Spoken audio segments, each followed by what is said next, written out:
Lancé avec une puissance électrique équivalente à un enjambeur de 110 chevaux, le Bacchus de Vitibot s'inscrit dans une profonde transition énergétique de la mécanisation viticole.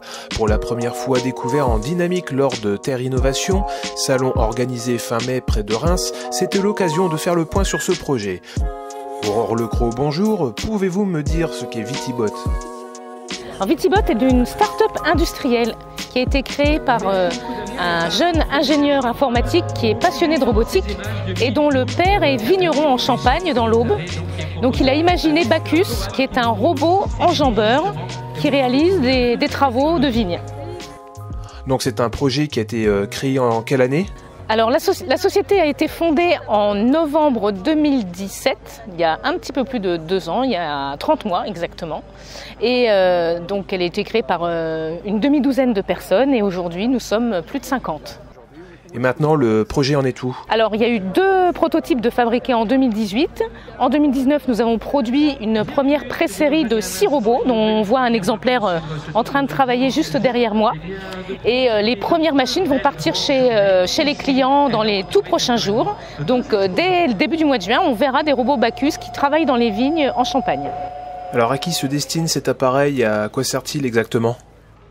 Aujourd'hui, les vignerons sont confrontés à des difficultés puisque l'emploi des produits herbicides est en voie d'être totalement interdit.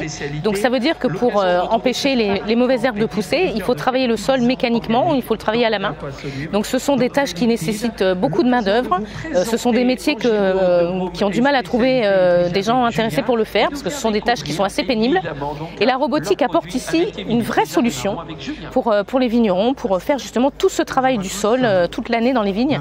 En plus, le robot Bacchus de Vitibot ne fait que 2,5 tonnes, donc il est moins lourd qu'un tracteur conventionnel, donc il ne tasse pas le sol. La deuxième particularité de Vitibot, c'est de proposer des outils entièrement électriques. Là, le robot que vous voyez derrière moi est équipé d'une paire d'intercepts électriques. Donc on limite aussi beaucoup l'entretien du robot. Il n'y a quasiment pas d'entretien, il n'y a pas d'huile à changer, il n'y a pas de fuite d'huile dans le sol. On est sur du tout électrique. Et l'autre avantage aussi du tout électrique, c'est que le robot est quasiment silencieux. Quand il travaille dans les vignes, on entend les petits oiseaux à côté. Et ça aussi, ça fait partie du confort pour les gens qui sont dans les vignes.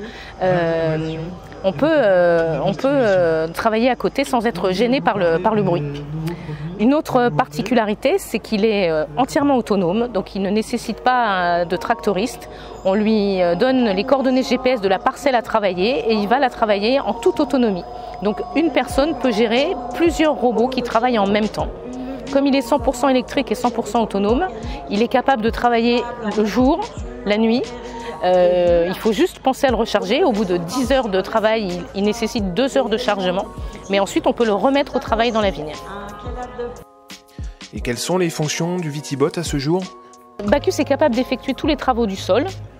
Il est aussi capable d'effectuer d'autres travaux comme de l'effeuillage, du rognage. Et puis les ingénieurs de Vitibot travaillent sur un autre projet d'un outil qui permettra de faire de la pulvérisation confinée et récupératrice. Donc c'est un autre sujet qui préoccupe beaucoup les vignerons aujourd'hui. Comment pulvériser en limitant la propagation dans l'atmosphère, comment pulvériser à proximité des habitations, des communes. Donc le volet récupérateur permet de pulvériser de façon beaucoup plus sûre. Comment se passe l'intégration des outils sur ce robot ? Donc la plateforme est multiservice, on peut monter sur les porte-outils toutes sortes d'outils, ça se fait de façon assez facile. Et Vitibot développe ses propres outils et la particularité de Vitibot, c'est de développer des outils qui soient 100% électriques. Et niveau charge, comment ça se passe ? Avez-vous besoin d'un chargeur spécifique ? Alors il peut se recharger avec un chargeur traditionnel, dans ce cas il faut le laisser la nuit. Mais on a la possibilité de proposer aux vignerons un super chargeur qui permet de le charger en 2 heures. Enfin, qui s'occupe de l'installation de ce chargeur ? Alors il faut que ce soit un électricien agréé qui installe le chargeur chez le vigneron.